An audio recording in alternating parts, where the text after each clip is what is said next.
Welcome to Altnabreac Towers, Episode 3, The Beginnings of Social Media. Part 1. Please be aware, the following episode is fiction, but it is inspired by true events. The kettle shrieked like an air raid siren. Inside Station Cottage, Ian Appleby flung open the curtain with such force the rail bent. There, did you see them, Liz? 2 hikers. No, 3. They're casing the joint, I tell you. Cameras, backpacks, probably spies from Scottrail, disguised as ramblers. Liz joined him at the window, pulling the curtain back and forth like a malfunctioning stage prop. Oh yes, I see them. That one's got a walking stick. Classic decoy. He's signaling to the others with it.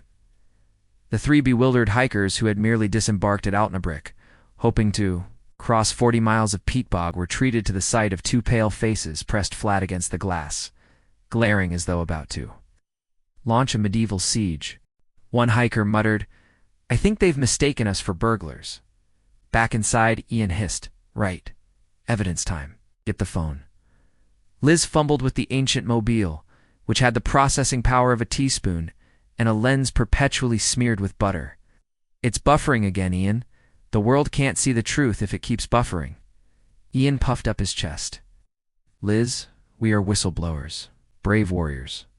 The truth will not be silenced by poor signal. Get me the coat hanger. I'll improve reception."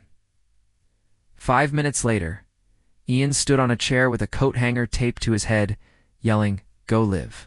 Go live now." The screen flickered, froze, then lurched into life. Their Facebook followers, mostly curtain-cleaning enthusiasts, conspiracy hobbyists, and one very persistent man from Ohio, were greeted with the sight of Ian sweating under a coat hanger and Liz shouting, "We are under surveillance again. The agents of Network Rail are circling." The camera swung violently, catching a blurred hiker scratching his nose. "Look, look," Ian bellowed. "Signaling. They are signaling." The hiker waved nervously. "There, did you see that? Coded gesture? Straight from the top brass. MI5? MI6? Scottrail." The comments poured in instantly. "Stay strong, curtain warriors. Hashtag Solemnland. That's definitely a spy. Or possibly a shepherd. Why is the man wearing a coat hanger?" Encouraged by this, Ian pressed on with his masterpiece, the infamous Tire Expo series. The first video began with Ian whispering dramatically, "Ladies and gentlemen, brace yourselves." He whipped the camera around to reveal a tree. This tree has grown through a tire. Years of corruption buried beneath our very feet. Liz gasped on cue, clutching a saucepan as though it were Exhibit A in a murder trial. "They've been burying rubbish here for centuries." The camera lurched sideways, zooming inexplicably on Ian's shoe before finding a mound of soil. Behold, the mound. Proof of conspiracy. The world was transfixed. At least 24 viewers watched the clip, half of whom rewatched just to figure out what they'd seen. The second video was even more dramatic.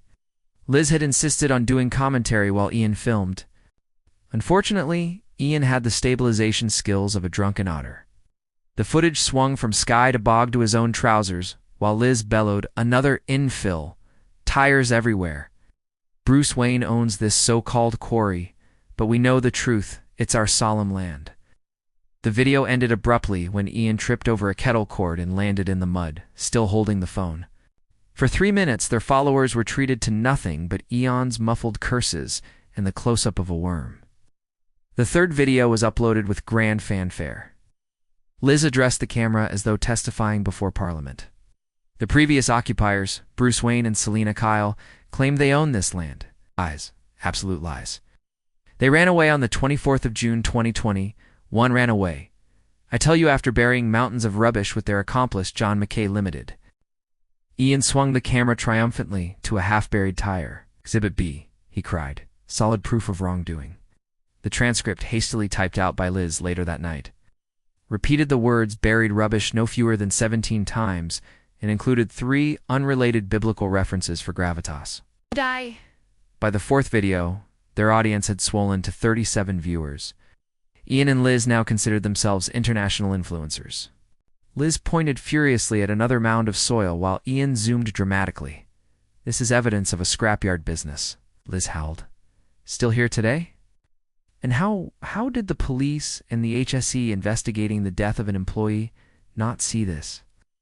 Several hundred tires buried after the investigation. Ian stepped into frame, eyes wild, hair askew.